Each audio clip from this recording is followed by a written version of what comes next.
نحمده ونصلي على رسوله الكريم اما بعد فاعوذ بالله من الشيطان الرجيم بسم الله الرحمن الرحيم رب اشرح لي صدري ويسر لي امري واحلل عقدة من لساني يفقهوا قولي آمين اللهم صل على سيدنا مولانا محمد وعلى آل سيدنا مولانا محمد وبارک وسلم۔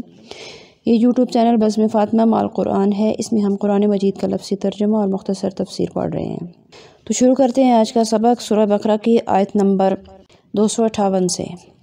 اعوذ باللہ من الشیطان الرجیم، پناہ مانگتی ہوں اللہ کے ساتھ شیطان مردود سے۔ بسم اللہ الرحمن الرحیم، اللہ کے نام کے ساتھ شروع جو بڑا ہی مہربان ہمیشہ ہی رحم فرمانے والا ہے۔ علم کیا نہیں تارا دیکھا آپ نے اے نبی مکرم صلی اللہ علیہ وسلم، الا طرف الذی اس شخص کے حاجہ جس سے جھگڑا کیا ابراہیم علیہ السلام سے فی ربہ ان کے رب کے بارے میں، ان یہ کہ آتاہ دے رکھی تھی اس کو اللہ نے ملکا بادشاہی، اذ جبکہ قال فرمایا ابراہیم علیہ السلام نے ربی میرا رب الذی وہ ہے یحیی جو جلاتا ہے یا زندگی دیتا ہے، ویمیت اور مارتا ہے۔ قال تو کہا اس شخص نے انا میں بھی احیی جلا سکتا ہوں یا زندگی دے سکتا ہوں، و امیت اور مار سکتا ہوں۔ قال فرمایا ابراہیم علیہ السلام نے فإن اللہ تو بے شک اللہ تعالی یأتی نکالتا ہے بالشمس سے سورج کو، من المشرق مشرق سے، فأتے تو نکال لا تو بہا اسے یعنی سورج کو، من المغرب مغرب کی طرف سے، فبہتا تو ہوش اڑ گئے الذی اس شخص کے کفر جس نے کفر کیا تھا، واللہ اور اللہ تعالی لا یہدی نہیں ہدایت فرماتا قوم ایسی قوم کو ظالمین جو کہ ظالم ہو۔ وہ شخص جس سے حضرت ابراہیم علیہ السلام کا مکالمہ ہوا وہ نمرود تھا، جو کہ عراق کا بادشاہ تھا اور جس کی حکومت دور دراز تک پھیلی ہوئی تھی۔ حکومت اور اقتدار کے نشے میں اس نے اپنے مالک حقیقی کو بھلا دیا اور خود خدائی کا دعویٰ کر دیا۔ حضرت ابراہیم علیہ السلام نے جب شرک و الحاد کے خلاف جہاد شروع کیا اور اس مٹی کے ناچیز پتلے کو رب ماننے سے انکار کر دیا، تو نمرود نے سر مجلس آپ سے آپ کے رب کے متعلق دریافت کیا۔ آپ نے اسے فرمایا کہ میرا رب وہ ہے جو ہر چیز کو زندہ کرنے اور ہر چیز کو مارنے والا ہے۔ نمرود نے کہا کہ یہ تو میں بھی کر سکتا ہوں۔ چنانچہ اس نے 2 آدمی بلائے، ان میں سے ایک وہ تھا کہ جس کے قتل کرنے کا حکم صادر ہو چکا تھا اور دوسرا بے گناہ آدمی تھا۔ اس نے بے گناہ آدمی کو قتل کر دیا اور جو واجب القتل تھا اس کو رہا کر دیا، اور اس طرح حقیقت ناشناسوں کے سامنے اپنی جھوٹی خدائی کی لاج رکھ لی۔ حضرت ابراہیم علیہ السلام نے ایک اور بھرپور وار کیا۔ حضرت صدر الفاضل مراد آبادی کے الفاظ یہاں بہت جامع ہیں، لیکن چونکہ نمرود کے جواب میں شان دعویٰ پیدا ہوگی تو حضرت ابراہیم علیہ السلام نے اس پر مناظرانہ گرفت فرمائی کہ موت و حیات کا پیدا کرنا تو تیرے بس میں نہیں، اے ربوبیت کے جھوٹے مدعی، تو اس سے ایک آسان کام ہی کر دکھا۔ جو ایک متحرک جسم کی حرکت کو بدلنا ہے یہ بھی نہ کر سکے تو پھر ربوبیت کا دعویٰ تو کس منہ سے کرتا ہے؟ میرا رب مشرق سے سورج نکالتا ہے، تو مجھے مغرب سے نکال کے دکھا دے۔ تو یہ بات سنتے ہی اس شخص کے تو ہوش اڑ گئے کہ یہ کام میں اب کیسے کر کے دکھاؤں گا۔ تو اسی لیے اللہ تعالیٰ نے فرمایا کہ اللہ ظالم قوم کو ہدایت نہیں دیتا۔ اگلی آیت، او یا کلذی اس شخص کی مثال مرہ کہ جو گزرا علی قریۃ ایک بستی میں سے، وہیا اس حال میں کہ وہ بستی خاویۃ گری ہوئی تھی، اعلیٰ پر عروشہا اپنی چھتوں کے بل گری ہوئی تھی۔ قال اس نے کہا انا کس طرح یحیی زندہ کرے گا ہذہ اس بستی کو اللہ بعد موتہا اس کی موت کے، یعنی اس کے ہلاکت کے بعد اللہ تعالیٰ اس کو دوبارہ کیسے زندہ کرے گا اس بستی کو یا اس بستی والوں کو۔ فاماتا تو مردہ رکھا یا مار ڈالا ہو اس شخص کو اللہ نے 100 سال تک اس کو مردہ رکھا، ثم پھر بعثہ اسے دوبارہ زندہ کیا۔ قال پھر فرمایا اللہ تعالیٰ نے کم کتنا عرصہ لبثت تو ٹھہرا ہے؟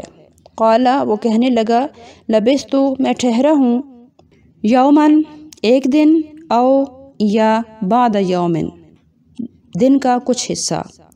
قالا فرمایا اللہ تعالیٰ نے بلکہ لبثتا تو ٹھہرا ہے 100 عامن سال، بلکہ تو 100 سال یہاں ٹھہرا رہا ہے۔ فانظر تو دیکھ، الی طرف طعامکا اپنے کھانے کی طرف دیکھ، وشرابکا اور اپنے پینے کے سامان کی طرف دیکھ، لم یتسنہ وہ باسی نہیں ہوا۔ وانظر اور دیکھ، الی طرف حمارکا اپنے گدھے کی طرف دیکھ، وَلِنَجْعَلَكَ اور تاکہ ہم بنا دیں تجھے، آیتاً ایک نشانی، للناس لوگوں کے لیے۔ وانظر اور دیکھ، الی طرف عظام ہڈیوں کی طرف دیکھ، کیفا کیسے، ننشزوہا ہم جوڑتے ہیں ان کو، ثم پھر نکسوہا چڑھاتے ہیں ان کے اوپر، لحمن گوشت، کہ اس گدھے کی ہڈیوں کی طرف دیکھ کہ کیسے ہم ان کو جوڑتے ہیں اور کیسے ان کے اوپر گوشت چڑھاتے ہیں۔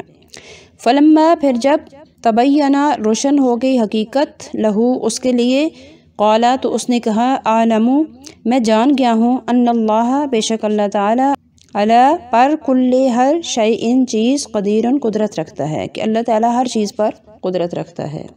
یہ شخص کون تھا جس کا قصہ اس آیت میں بیان ہو رہا ہے؟ اس کے تعین نہ قرآن نے کی ہے نہ حدیث نے، اس لیے علماء مفسرین سے متعدد اقوال منقول ہیں۔ بعض نے یہ بھی کہا ہے کہ وہ کافر تھا جسے قیامت پر ایمان نہیں تھا، بعض نے کہا کہ ارمیا نبی تھے، اور اکثر نے یہ کہا ہے کہ یہ حضرت عزیر علیہ السلام تھے، لیکن زیادہ بہتر یہی ہے کہ جس کو اللہ اور اس کے رسول نے معین نہیں فرمایا اسے معین نہ ہی کیا جائے۔ اسی طرح اس قریہ میں بھی اختلاف ہے کہ وہ کون سا تھا۔ اکثر کا خیال یہ ہے کہ وہ بیت المقدس تھا جسے بخت نصر نے تباہ و برباد کر دیا تھا اور اس کے اکثر باشندوں کو موت کے گھاٹ اتار دیا تھا، اور بقایا کو قید کر کے اپنے پایہ تخت بابل میں لے گیا تھا۔ جب اجڑے ہوئے شہر پر ان کا وہاں سے گزر ہوا تو ان کے دل میں یہ خیال پیدا ہوا کہ اس برباد اور اجڑے ہوئے شہر کو اللہ تعالیٰ کیسے ازسرنو آباد کرے گا۔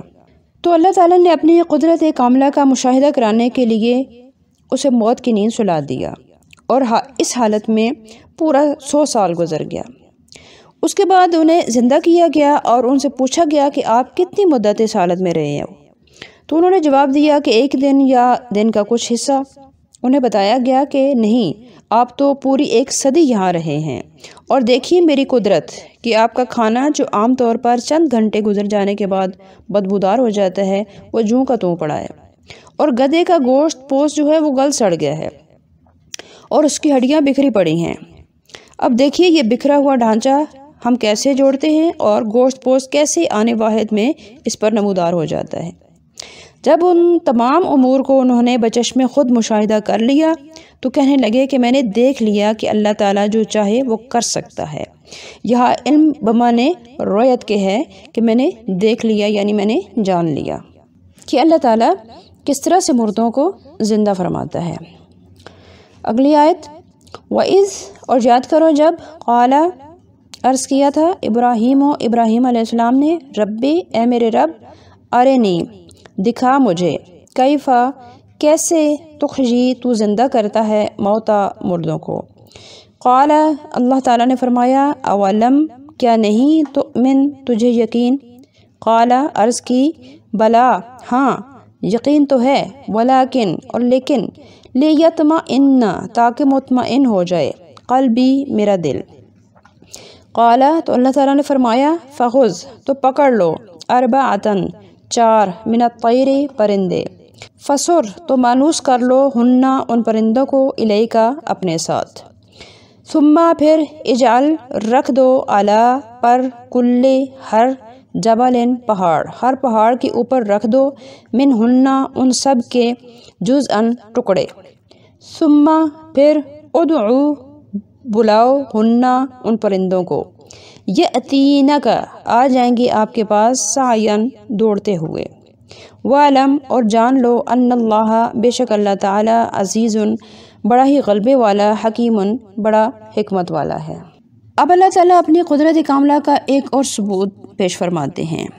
ابراہیم علیہ السلام نے سوال کیا کہ اے اللہ مجھے بتا کہ تو مردوں کو کیسے زندہ کرے گا۔